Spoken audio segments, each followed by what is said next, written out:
Narration. Narration শব্দটির অর্থ হচ্ছে উক্তি।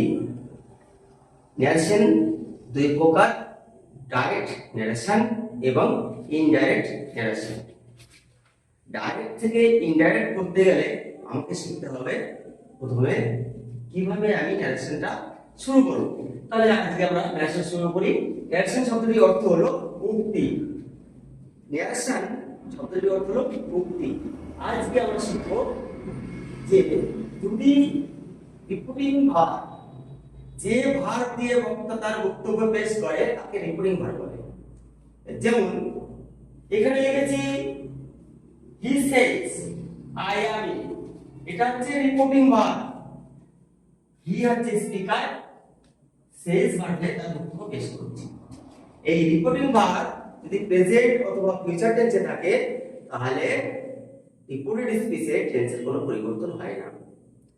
তাহলে if reporting verb is in the present or future, the verb in the reported speech is not sense at all.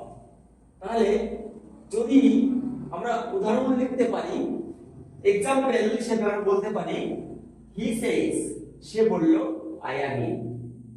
এখানে এই যে রিপোর্টেড স্পিচ এইটি কোনো পরিবর্তন হবে না। তাহলে আমরা লিখব হি সেজ। এইবার একটা লিঙ্কার হিসেবে দ্যাট আসবে, linker as a linker that word, that I am in.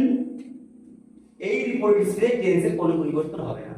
তাহলে ডাইরেক্ট অ্যাকশনে কি আছে? হি সেজ, সে বলল আই অ্যাম ইন, সে নিজে কথাটা বলছে।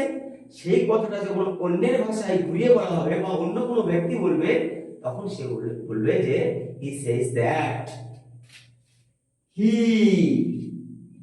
Is in. এখানে টেন্সের কোনো পরিবর্তন হলো না, আর ইনভার্টেড কমা উঠে গেল, লিঙ্কার হিসেবে দ্যাট ব্যবহার করা হলো। এটা একটা নিয়ম হলো। পরে চলে আসছি আমরা, যদি কোনো কেসে দেখা যায় যে ইউনিভার্সাল ট্রুথ মানে চিরসত্য, ঐতিহাসিক সত্য, এরকম কোনো কিছু বোঝায় বা প্রতিদিনের নিত্য অভ্যাস, তাহলে সেখানে কোনো টেন্সের পরিবর্তন হয় না। তাহলে আমরা বলি, একটা एग्जांपल লিখেছি, মাই টিচার সেড, আমার শিক্ষক আমাকে বললেন, আমার শিক্ষক বললেন honest is the best policy, সততাই একমাত্র উৎকৃষ্ট পন্থা। ইনডাইরেক্ট হলো my teacher said that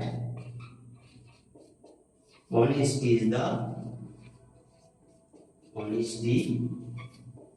is the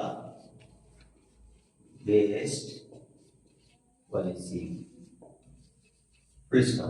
দেখো এখানে কি হলো, মাই টিচার আমার শিক্ষক, সেড রিপোর্টিং ভার্ব পাস্ট টেন্সে আছে, আসলে তো honesty is the best policy, এটা একটা চিরসত্য, সেজন্য সততা একমাত্র উৎকৃষ্ট পন্থা।